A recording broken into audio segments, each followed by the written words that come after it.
President Biden commemorated this International Transgender Day of Visibility today with a series of announcements and events. The president's message came as more states have passed laws limiting transgender rights. William Brangham has more about the day and the battles playing out around the country.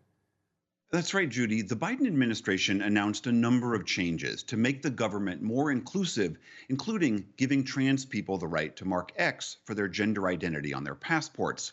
And it announced a series of measures to support the mental health of transgender children.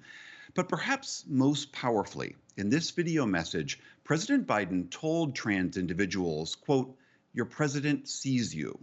To parents of transgender children, affirming your child's identity is one of the most powerful things you can do to keep them safe and healthy. To any transgender American who's struggling, please know that you're not alone.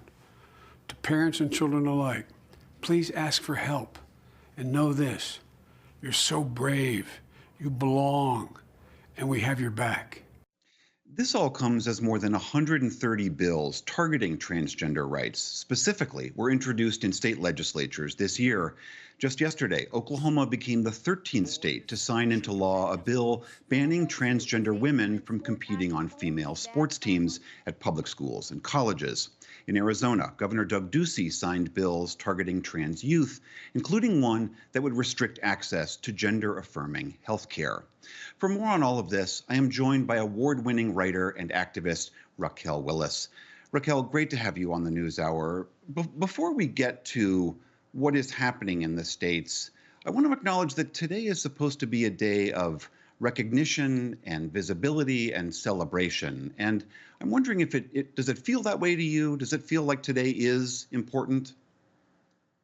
Today is important for sure for our community, and I think folks are carving out spaces of joy in their everyday life. The trans community has always been here. We've always found ways to survive and thrive, and I love that our community does that in the face of all of this legislation. Well, let's talk about all of that legislation because there has been this record number of bills. I touched on a few of them, but bills and laws passed in states targeting different slices of transgender life in America. Why do you think this has become such an issue? Well, this has become a banner issue, especially in the aftermath of what has been considered, obviously, marriage equality becoming the law of the land. The conservatives have made it their point to go after the trans community. They know overwhelmingly that we still have a general public that is unfamiliar with the experiences of trans people. Many folks still say that they don't know a trans person who live in America. So it is easy for them to take advantage of, a bit of confirmation bias. They know that folks have all of these ideas about us that aren't necessarily true. I was struck recently by Republican governor of Utah, Spencer Cox, when he was vetoing a piece of legislation in his state that was then overturned by the legislature. But when he went to veto that bill, he said, quote, "Rarely has so much fear and anger been directed at so few. I don't understand what they are going through or why they feel the way they do, but I want them to live." It does seem that there is a disproportionate focus on trans people in society right now. Yes, there is. I mean, if you look at many of the testimonials from conservative politicians, a lot of times they don't even know a single case in the state in which they're trying to move this legislation. But either way, I think what we need to see more of is folks who consider themselves to be supporters of the trans community, like the Democratic Party, to come out and be on the offense and not just the defense. What are the practical implications of these bills and laws in all these different states? Well, unfortunately, what we're seeing in Texas, which has been really a tentpole state for a lot of this legislation, I mean, there are families that are considering moving or have already.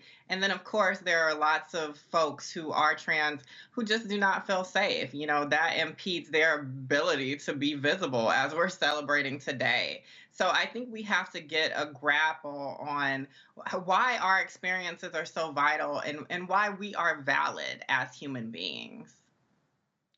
What would you say to people who I mean, it's hard to understand people's motives sometimes, but people who genuinely believe that they are trying to protect women's sports, or they are trying to protect their kids from what they think is indoctrination going on in classrooms. What do you say to people like that?